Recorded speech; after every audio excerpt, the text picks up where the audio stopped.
మనకి శిశువు పుట్టెను, మనకు కుమారుడు అనుగ్రహించబడెను, ఆయన భుజం మీద రాజ్యభారం ఉండెను. ఆశ్చర్యకరుడు, ఆలోచనకర్త, బలవంతుడైన దేవుడు, నిత్యుడగు తండ్రి, సమాధానకర్త యొక్క అధిపతి. చాలు, దేవునికి స్తోత్రం. హల్లెలూయా. ఏల అనగా మనకి శిశువు పుట్టెను అనేటటువంటి ఈ మాట ఎవరు ప్రవర్తించారు, ఎవరు చెప్పారు? యెషయా గారు చెప్పారు.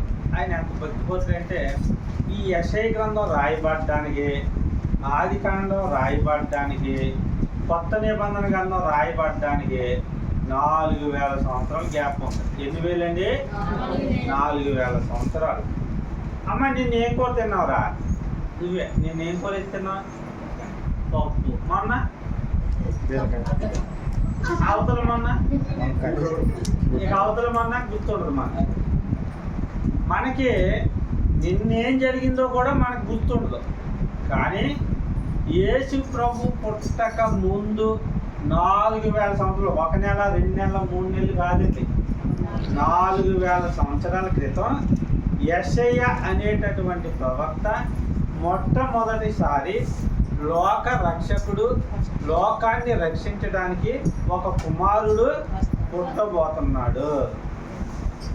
ఆయన పేరే యేసు క్రీస్తు. ఆయన ఎందుకు పుడుతున్నాడు అమ్మా? ఓకే, నశించిపోతున్న వాడిని వెతికి రక్షించుకోవడానికి యేసుక్రీస్తు లోనికి వచ్చాడు. ఇంకెందుకు పుట్టాడు? ఆత్మ నశించిపోతే రక్షించడానికి పుట్టాడు. ఇంకెందుకు పుట్టాడు? ఓకే, ఇంకా ఎందుకు పుట్టాడు? ఇంకా ఎందుకు పుట్టాడు? ఇంకా ఎందుకు పుట్టాడు? నాకు కావాల్సిన సమాధానం వచ్చేదాకా అరగంట అయినా అడుగుతూనే ఉంటాను. అమ్మా, ఆయన నామం మహిమపరచడానికి వచ్చాడు. ఇప్పుడు చంద్రబాబు నాయుడు గారు సీఎం ఇంకేడు అమ్మా? లక్షలు సంపాదించుకుంటా సీఎం అయ్యాడు. మనల్ని ముద్రస్తాగా అయ్యాడా? లేదు. మన సంఘానికి పాస్టర్ గారు ఎందుకు వచ్చాడు? మిమ్మల్ని అందరినీ పాపంలో నుండి రక్షించడానికి ఆయన ఇక్కడికి వచ్చాడు. మరి యేసు ప్రభు ఎవరి స్వార్థం కోసం వారు ఈ లోకానికి వస్తే, మరి యేసు ప్రభు ఎందుకు వచ్చాడు ఈ లోకానికి? నేనే జీవమ్మా. ఇంకా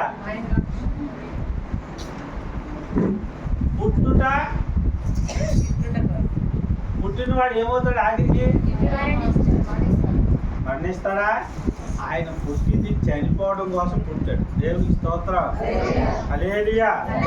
ఈ అంతా మీరు చెప్పేదంతా ఏంటి అంటే యేసు ప్రభు రక్షించడానికి వచ్చాడు, ఆత్మలు రక్షించడానికి వచ్చాడు, జబ్బులు తగ్గించడానికి వచ్చాడు, రోగాలు నయం చేయడం, క్యాన్సర్ తగ్గించడానికి వచ్చాడు.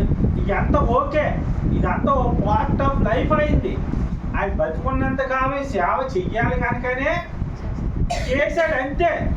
మీకు ముఖ్యంగా ఆయన పుట్టింది ఈ లోపల ఎందుకంటే ఆయన చనిపోవడానికి. ఎవరి కోసం చనిపోవడానికి అమ్మా? మన కొరకు. మరి నా కోసం మీరు ఎవరైనా చచ్చిపోతారా అమ్మా? సమాధానం రాదు. మీరు వాకింగ్ చెప్పొద్దు, ఏం చెప్పొద్దు, కానీ జాగ్రత్త తీసుకెళ్ళిపోండి అంటారు ఏమన్నా. అమ్మ, నా కోసం పాస్టర్ గారు మీరు చచ్చిపోతారా? అమ్మ, నా కోసం మీరు ఎవరైనా చచ్చిపోతారయ్యా? మరి ఆయన ఎందుకు చచ్చిపోవాలా అమ్మా? ప్రేమికులు ఇద్దరు అనుకుంటూ ఉంటారు, నువ్వు లేకపోతే నేను చచ్చిపోతానని మెసేజ్. నువ్వు లేకపోతే నేను గులుగులు తాగేస్తాను అంటాడు ఒకడు. నువ్వు లేకపోతే నేను ఉదయం చేసుకుని అంటాడు. కానీ నా తల్లికి ఒక యాపిల్గా కొనుక్కెళ్దాం అనుకుంటాడా? నా తండ్రికి ఒక అరటిపండు కొనుక్కెళ్దాం అనుకుంటాడా? ప్రేమికురాల కోసం చచ్చిపోతాడు. ఏదో సామెత ఉంటుంది, తల్లికి ముద్ద పెట్టినాడు, పెన్నమ్మకి ఏదో కొన్నాడంట, చీర కొన్నాడంట. ఈ తల్లిదండ్రులకు ముద్ద పెట్టాడు. అమ్మా, ప్రేమికురాల కోసం ఏం చేస్తాడంటే చచ్చిపోతాడు. మరి నా కోసం చచ్చిపోండి అంటే ఎవరైనా చచ్చిపోతారా? కొన్ని పాస్టర్ గారి కోసం ఎవరైనా చచ్చిపోమని చచ్చిపోతారా? మాకెందుకు ఈ చర్చి కాకపోతే ఇంకో చర్చి చేస్తాం అమ్మ. అయితే ఏం పాస్టర్ గారు ఇలా అంటున్నాడు ఏంటరా బాబు, ఏదో 4 వాక్య మాటలు చెప్పి మమ్మల్ని మారుతాడు అనుకుంటే నా కోసం చచ్చిపోమంటున్నాడండి. ఇది ఎక్కడ గొడవ? మేము ఎక్కపోయి వెళ్తున్నాం, ఇవి మీ తెలివితేటలు. కానీ ఈ సహోదరి సహోదరులారా, యేసు ప్రభు ఎందుకు పుట్టాడంటే ప్రపంచంలో 100కి 99 మందికి తెలవదు. యేసు ప్రభు ఎందుకు పుట్టాడు? అసలు ఆయన పుట్టింది దేని కోసం? చనిపోవడానికి. ఆయన ఈ లోకానికి వచ్చాడు. చనిపోయాడా లేదా? ఎవరి కోసం చనిపోయాడు? నా కోసం మీరు మేలు కొట్టించుకోమని కొట్టించుకుంటారా? నీకేం పని? మీదో కులం నాదో కులం, మీదో ఊరు నాదో ఊరు, కనీసం ఒక ఊరు కూడా కాదు. నా కోసం మీరు మేలులు కొట్టించుకుంటారా? నా కోసం మీరు కొరడా దెబ్బలు కొట్టించుకుంటారా? నా కోసం మీరు ముళ్ళు కిరీటం పెట్టించుకుంటారా? నా కోసం బల్లెలతో పొడిపించుకుంటారా? ఏ సంబంధం లేని యేసు ప్రభు మాత్రం మన కొరకు ఏమి ఇచ్చాడు? చూడండి ప్లీజ్ సహోదరి మరణం. ఈరోజు మన వాక్యం ఏంటి? మరణం. యేసు ప్రభు పుట్టు గురించి తెలుసుకున్నాం, అయిపోయింది. క్రిస్మస్ ఇక అయిపోయింది. ఆ వాక్యం మర్చిపోయిన 6 గంటలో నేను ముగించేయాలి, ఎందుకంటే కొద్దిగా స్పీడ్గా వెళ్తున్నాను. తర్వాత వాక్యం చెప్పేది ఎవరమ్మా? ఎవరో అన్నారా? మీరు అమ్మగారు ఒక 5 నిమిషాలు అటు ఇటు కంగారు పడకండి. అవసరమైతే 4 కొరడా దెబ్బలేని కొట్టండి నన్ను, కానీ ఏమనకండి. దేవునికి స్తోత్రం, హల్లెలూయా. ఎందుకంటే ఈ సహోదరి సహోదరులారా, మరణం గురించి మనం తెలుసుకోవాలి. అసలు మరణం అంటే ఏంటి? ఒక గంటలో నువ్వు చచ్చిపోతావురా అని నేను అన్నాను అనుకో, గుండె చెరువైపోతుంది. బాబు నేను చచ్చిపోతున్నానా? యెషయా చచ్చిపోతున్నాడని చెప్పి ప్రవక్త వచ్చి చెప్పాడు, భయపడ్డా? హిజ్కియా హిజ్కియా నువ్వు అయ్యా ఒక అరగంటలో చనిపోతున్నావు నువ్వు అంటే హిజ్కియా భయపడ్డా? ప్రార్థన చేశాడు, మళ్ళా 15 సంవత్సరాలు ఆయుష్ సంపాదించాడు. మనం హిజ్కియా అంత గొప్పోడు కాదు. డాక్టర్ అరే బాబు నువ్వు ఒక అరగంటలో చనిపోతాడమ్మా అంటే అది గుండె ఏమైపోద్ది? చెరువైపోద్ది. ఈ ప్రపంచంలో, ఈ సృష్టిలో, ఈ భూలోకంలో ప్రతి జీవికి, ప్రతి పక్షికి, ప్రతి జంతువుకి, ప్రతి మానవునికి, ఊపిరి ఉన్నటువంటి ప్రతి ఒక్కరికి కూడా ఏదో ఒక సమయమున, ఏదో ఒక రోజున, ఏదో ఒక నెలలో, ఏదో ఒక సంవత్సరంలో, ఏదో ఒక సెకండ్లో మరణం అనేది. మరణము రుచి చూడక బ్రతుకు నరుడు ఎవరు చెప్పండి? నేను బ్రతుకుతానండి, 100 సంవత్సరాలు బతికేస్తాను, సర్టిఫికేట్ రాసి ఉన్నాను చూస్తా. నువ్వు 100 సంవత్సరాలు బతికేదాకా నేను మీ ఇంటికి వచ్చే ఉంటా. బతుకుతారా? సర్టిఫికేట్ ఇవ్వకండి ఎవడైనా. సర్టిఫికేట్ ఇవ్వలేడు. యేసు ప్రభు బ్రతికాడా? 6-7 రోజుల్లో ఆకాశాన్ని, సూర్యుని, చంద్రుని, పక్షులు, నక్షత్రం, సమస్త జీవరాశిని, ఆకాశాన్ని, భూమిని, నీటిని అన్నిటినీ సృష్టించేశాడే. ఆయన వదిలిపెట్టిందా మరణం? మరణము చూడక బ్రతుకు. మరి ఈ మరణం ఎలాగొచ్చింది? ఎందుకు వచ్చింది మరణం? ఎవరు తీసుకొచ్చారు ఈ మరణాన్ని అంటే? ఈ సహోదరి సహోదరులారా, దేవుని దృష్టిలో మరణం అనే పదం లేదు. ఏం లేదు? చంపేయాలని లేదు. బాధ్య గారు చంపేద్దామని ఆయనకి లేదు. డాక్టర్ గారిని చంపేద్దామని ఆయనకి లేదు. పాస్టర్ గారిని చంపేద్దామని ఆయనకి లేదు. అందరినీ కూడా బ్రతకాలి. 1000 ఏళ్ల కాలం, 2000 కాలం బ్రతకడమే ఆయన దృష్టిలో ఉన్నది. మరి మరణాన్ని తెచ్చింది ఎవరు? అసలు మరణాలు ఎన్ని రకాలు తెలుసా మీకు? అమ్మా రెండా? అమ్మా చెప్పండి, సరిగ్గా తప్పని చెప్పండి. నేనేం అన్నగాదు రా మిమ్మల్ని దర్శనం పెట్టి ఏం పట్టనుగా. తెలిసింది చెప్పాలి. వాక్యం అంటే అదే. వాక్యం అంటే నేను ఏదో చెప్పేస్తే మీరు వినేయడం కాదు, మీ నుండి రెస్పాండ్ రావాలి నాకు. ఇప్పుడు నీకు జ్వరం వచ్చింది, నేను పారాసెటమాల్ బెళ్ళైతేనేగా తగ్గుద్ది. బెడ్ లేకుండా జ్వరం తగ్గిపో అంటే తగ్గిపో అని నీ ఎదురుకుండా భజన చేస్తే తగ్గుద్దా? తగ్గదుగా. అలాగే నేను చెప్పేదానికి మీ నుండి నాకు సమాధానం వస్తే ఆహా ఏడు బాగా విన్నారని నాకు అర్థం వస్తుంది, లేకపోతే ఏడో దొందుతుంది అనుకుంటుంది. ఎన్నమ్మా మరణాలు ఎన్ని రకాలు? ఒకటా అమ్మా? కొన్ని లక్షల రకాల మరణాలు ఉన్నాయి భూమి మీద. ఒకడు ఊరేసి చచ్చిపోతాడు, ఒకడు పురుగుల మందు తాగి చచ్చిపోతాడు. మరి అవి చెప్పండి అవి ముందు చెప్పండి నాకు ఎన్ని ప్రమాదాలు ఉన్నాయి.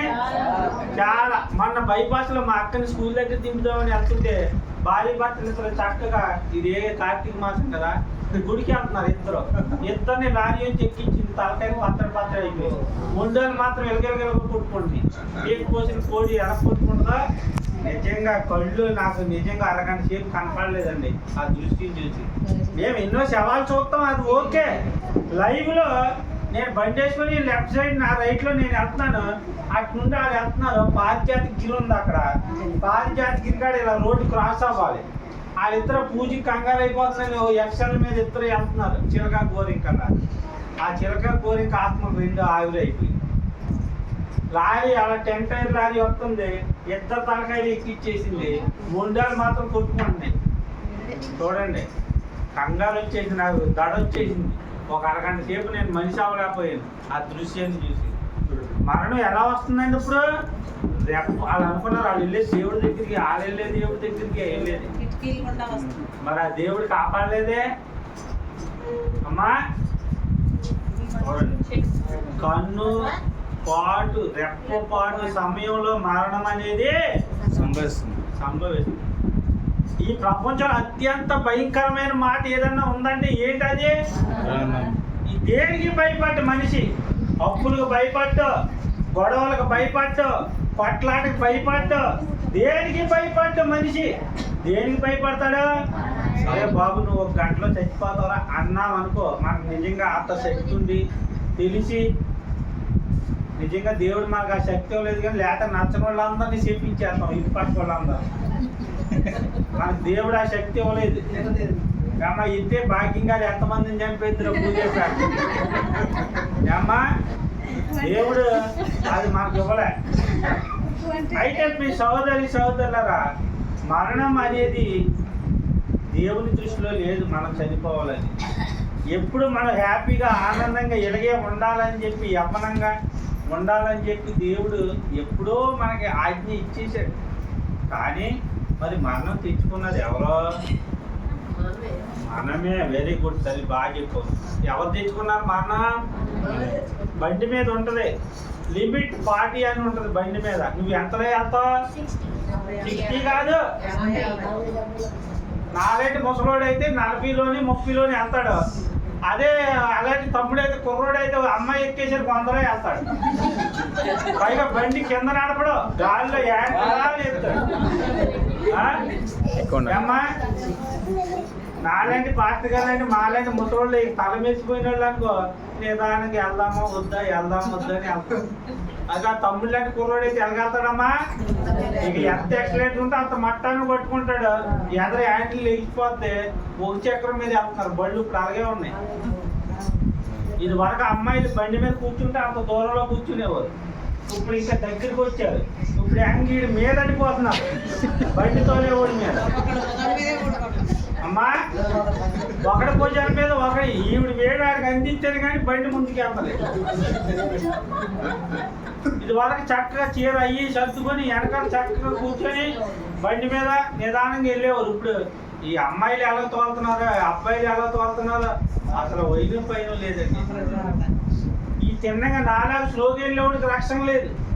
ఆడొచ్చి నన్ను గుర్తేస్తున్నాడు. పైగా ఈ ఎక్కినమ్మ వెనకాల కుదురుగా ఉంటుందా, నీ స్పీడ్ ఇంతేనా అంటుంది. మరి ఈడు ఈ మాటకే 40 బండి 140లో వేస్తుంది. చూడండి మరి మరణం ఎందుకు వస్తుందమ్మా? మరణాన్ని పిలుస్తున్నది ఎవరో? ఇంచుమించు దేవుడు మా ఆయుష్ కాలం 70 సంవత్సరాలు, అధిక బలం ఉన్న 80 సంవత్సరాలు అయినప్పటికీ వాటి వైభవము ఆయాసపడి వీడు ఎక్కడ ఉంటున్నాడు? ముందే వెళ్ళిపోతున్నాడు. ఇప్పుడు ఆ బాబాయ్ లాంటి పెద్దోళ్ళు ఆయాసం వస్తే 80 సంవత్సరాలు అనుకుంటే ఆడే బతుకుతారు. అప్పుడు దాకా ఏడీడు ఏదో బస్ స్టాండ్లో ఏదో రోడ్డు మీద యాక్సిడెంట్ అయిపోయి కనపడుతున్నాడు. దేవుడు బ్రతికించేదాకా బ్రతుకుతున్నాడా మనిషి? బ్రతకలేకపోతున్నాడు. మరణం ఎక్కడ చూసినా మరణం మరణం మరణం మరణం. ఎక్కడ విన్నా మరణమే. లక్షలు వచ్చినాయి ఇప్పుడు ఫ్యాషన్గా. చిన్నోడిది పొట్టి పెడుతున్నారు, ముసలోడిది పెడుతున్నారు. అది పుట్టినరోజే తెత్తలేదు, చచ్చిన రోజే తెత్తలేదు. ఈ ఫ్లెక్సీలో వచ్చినాయి. రోడ్డు పొడుగున చెట్లు కొట్టేస్తున్నారు మేకులు పెట్టేసి. అది పుట్టినరోజా ఏంట్రా నేను చూసేసరికి శ్రద్ధాంజలి అని ఉంటుంది. ఎలా అయిపోయింది లోకం. నా చిన్నప్పుడు ఎప్పుడో మరణాన్ని చూసేవాడిని. ఎప్పుడో ముసలోడు ఏ ఆయాసంతోనో దేనితోనో క్యాన్సర్లు వచ్చే ఇంకోటే చనిపోతే పలానా ముసలోడు చనిపోయాడు రా ఈరోజు అనుకునేవాడు. కానీ ఇప్పుడు ఏమైంది? అడుగు అడుగున చిన్న పెద్ద ముసలి బక్క గూని ఏమీ లేదు.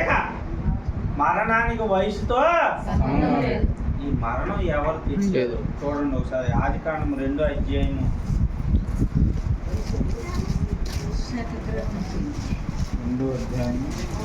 16వ వచనం చూడండి. మరియు దేవుడైన యెహోవా ఈ తోటలోనున్న ప్రతి వృక్ష ఫలములను నీవు నిరభ్యంతరముగా తినవచ్చును. అయితే మంచి చెడ్డల తెలియనిచ్చు వృక్ష ఫలములను తినకూడదు. నీవు వాటిని తిను దినమున నిశ్చయముగా చచ్చెదవని నరునికి దేవుడు ఆజ్ఞాపించెను. దేవునికి స్తోత్రం. హల్లెలూయా హల్లెలూయా.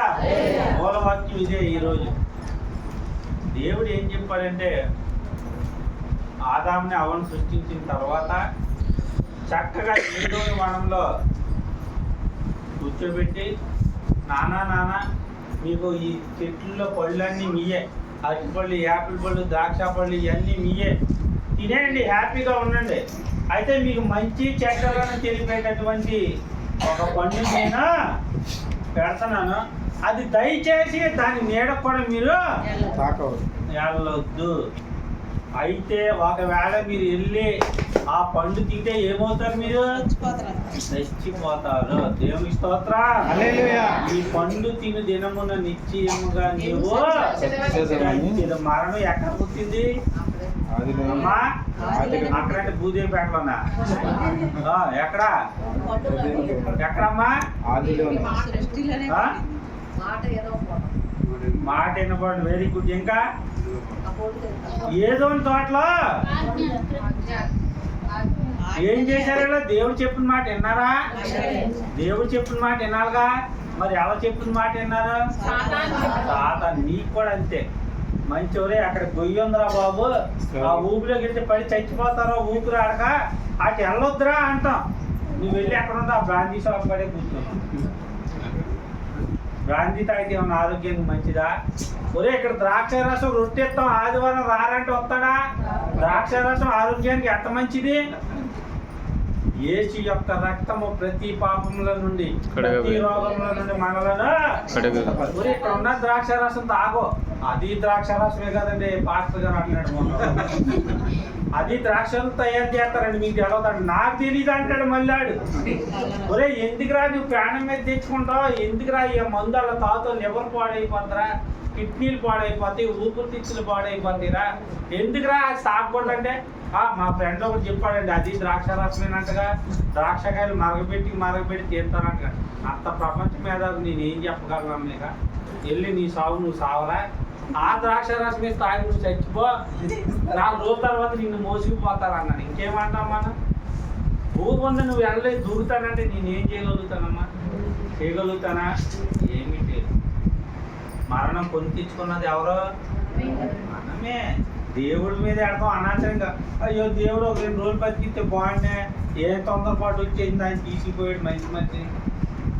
ఈ చెప్పే ఆవిడ మంచి మనిషేనా? కొంచెం చనిపోయినోడు మంచి మనిషి అనుకుందాం. చెప్పే ఆవిడ మంచి మనిషేనా? మరణం ఎక్కడ చూసినా మరణం మనమే తెచ్చుకుంటున్నాం. చిన్నలేమి, పెద్దలేమి, వృద్ధులేమి, వయసుతో తేడా లేదు మరణానికి. మరణం ఎవరికైనా ఎప్పుడైనా రావచ్చు. యేసు ప్రభు అంత తోడికే ఏం లేదు, దిక్కు లేదు. అవునా కదా? యేసు ప్రభు మరణం తప్పించుకోగలిగాడా? ఈ ప్రపంచంలో మనిషి కానీ, జీవి కానీ, పురుగు కానీ, పక్షి కానీ, ప్రాణం ఉన్నటువంటి ఏ జీవి కూడా దేని నుండి తప్పించుకోలేదు. అపాయం నుండి నువ్వు తప్పించుకొని బయటపడొచ్చేమో, యాక్సిడెంట్ నుంచి నువ్వు బయటపడొచ్చేమో, ప్రమాదాల నుండి నువ్వు బయటపడొచ్చేమో, గురుకుల మందు తాగి నువ్వు బ్రతికేయచ్చేమో, పాము కలిసి నువ్వు బ్రతికేయచ్చేమో, కానీ మరణం నుంచి అయినప్పటికీ దేవుడు మనకి 3 రకాల మరణాలని బైబిల్లో ఉంచాడు. ఎన్ని రకాల? 3 రకాలు. శారీరక మరణం మొట్టమొదటి. ఏ మరణం? శారీరక మరణం. శారీరక మరణం అంటే ఎలా వస్తుంది? ప్రసంగి గ్రంథంలో ఉంటుంది. టైం అయిపోయింది కాబట్టి నేను చూపించలేను, మళ్ళీ పాఠంగా నా మీద సీరియస్ లేదు. మొన్నైనది మునుపటి వలె మొన్న అయిపోను, ఆత్మ తాను దయచేసిన వాని దగ్గరికే చేరును. వెళ్ళిపోతామా? దేవుని దగ్గరికి. అది మొదటి మరణం. గుర్తుపెట్టుకోండి. ఏంటి మొదటి మరణం? ఈ మరణంలో ఏమవుతుందంటే దేవుడు చక్కగా ఏదైతే జీవాత్మను ఊదాడో ఆ ఆత్మ ఎక్కడికి వెళ్ళిపోద్ది?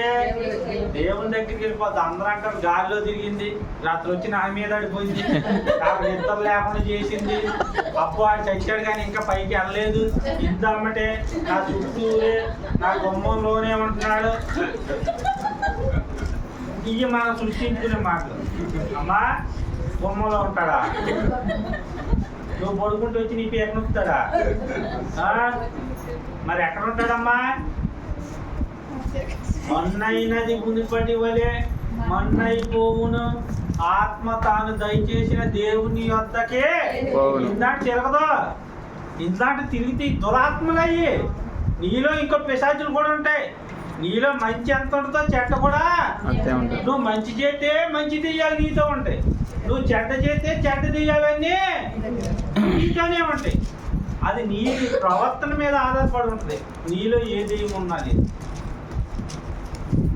దేవుని స్తోత్రం. హల్లెలూయా. మొదటి మరణం ఏంటండి? శరీర మరణం. మట్టి శరీరం ఇది. అమ్మా దీనికి చెంటు కొడతాం, సంతూరు సబ్బు పెడతాం, 1,00,000 సబ్బు 4 సార్లు పేరులవి, అబ్బో ఒక రకంగా తయారు చేయి ఈ చెమట పంపు శరీరాన్ని. నువ్వు ఎన్ని రాసినా సాయంత్రం పొలం నుండి వచ్చేసరికి ఏం కంపు వస్తుంది?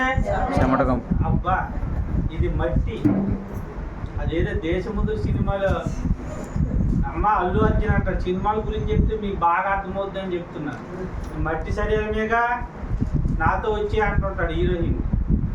మట్టి శరీరమే, కొన్ని బైబిల్ మాట్లాడి సినిమాలో కాదు. ఇది ఏ శరీరం అమ్మా? చనిపోయిన తర్వాత నేను తీసుకెళ్ళి ఇంట్లో పెట్టారనుకో, అబ్బో భాగ్యం గారు అంటే నాకు చాలా ఇష్టమని వాళ్ళ ఆయన గారు ఆవిడ సమాధి చేయకుండా అలాగే ఉంచి రోజు దోపాల ఈ చేస్తాడనుకో, లేచి వస్తాడు అమ్మా. 3 రోజుల తర్వాత ఏమవుద్ది? ఓసారి పుట్టపర్తి సత్యసాయి బాబా అని ఎంతమంది తెలిసి చెప్తుంటుంది తెలుసా? పుట్టపర్తి సత్యసాయి బాబానే ఆయన చనిపోయాడు.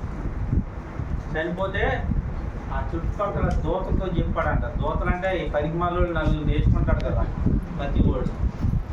ఒరే మీరేం కంగారు పడకండి, నేను చచ్చిపోతున్నాను, కానీ యేసు ప్రభులాగా 3 రోజుల తర్వాత నేను లెగిసి వస్తాను, మీరు అప్పుడు దాకా నాకు భజనలు కార్యక్రమాలు ఇవి చేయడు తప్ప నన్ను సమాధి చేయొద్దు అని చెప్పాడు. మరి పెద్ద అయింది కదా, మాట వినాలిగా శిష్యులు. మరి బోళ్ళు బంగారం, బోళ్ళు ఆస్తులు, బోళ్ళు అంత ఇది ఇచ్చాడు. సరే లేగుతాడు కదా అని చెప్పి ఫస్ట్ రోజు చూశారు. లెగు బాబా అని ఏయో పాటలు. మళ్ళీ అందులో ఇంకో పాట ఉంది నాకు బాగా ఇష్టం. అది నేను చదువుకునేటప్పుడు హాస్టల్లో, మా హాస్టల్ పక్కన సాయిబాబు గుడి ఉంటే ఈ పాట ఎట్టేవారు. నువ్వు లేక అనాథుల బ్రతుకంతా అయోమయం.